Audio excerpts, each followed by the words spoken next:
Now, as our first problem here in 6.4, where we're adding and subtracting rational expressions, we have two rational expressions that have the same denominator.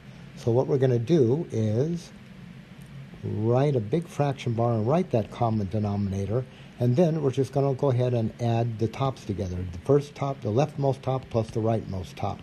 So we'll get x plus 4 over x plus 4, but x plus 4 divided by x plus 4, that's just a 1, right? X plus 4 will go into x plus 4 one time, and we have 1 over 1.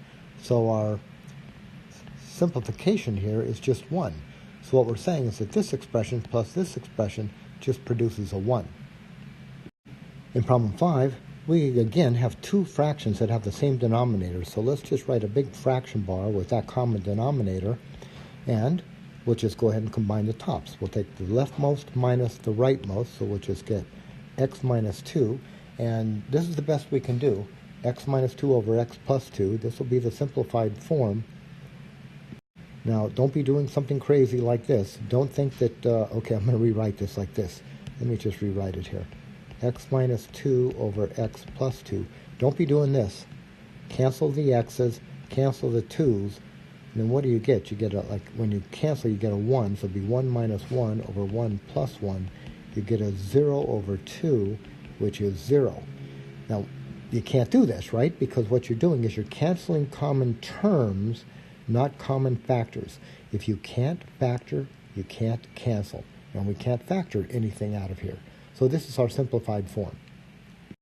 In number 11, we've got two rational expressions, two fractions with the same denominator.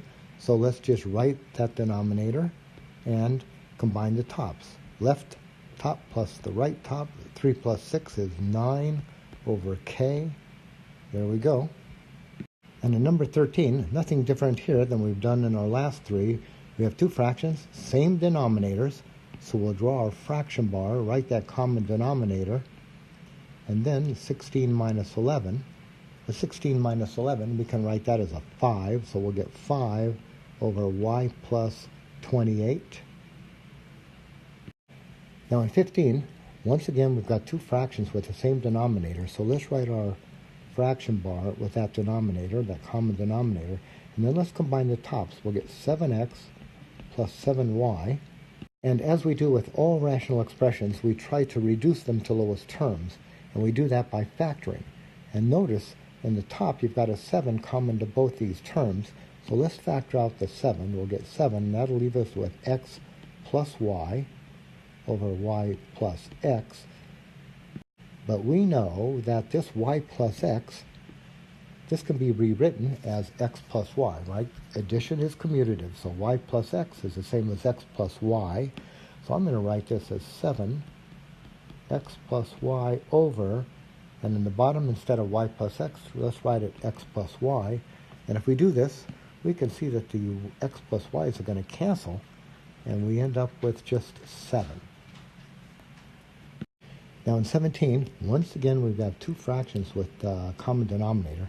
So let's start by writing our big fraction bar with that common denominator. And then we'll take the left top minus the right top. So we're going to get a 6x. Now be careful here. This is a minus. So we have to be sure we subtract all of this. So let's write a minus, and then we'll capture that entire right top with parentheses. So 2 plus, let's write that as a plus 5x. So what I've got here is I've got the left top minus the entire right top. Now let's take that minus sign through. So we'll get 6x minus 2 minus 5x over x plus 2. And then we've got 6x's minus 5x's. That leaves an x. And then we've got the minus 2. So we've got x minus 2 over x plus 2. And there's our simplified form.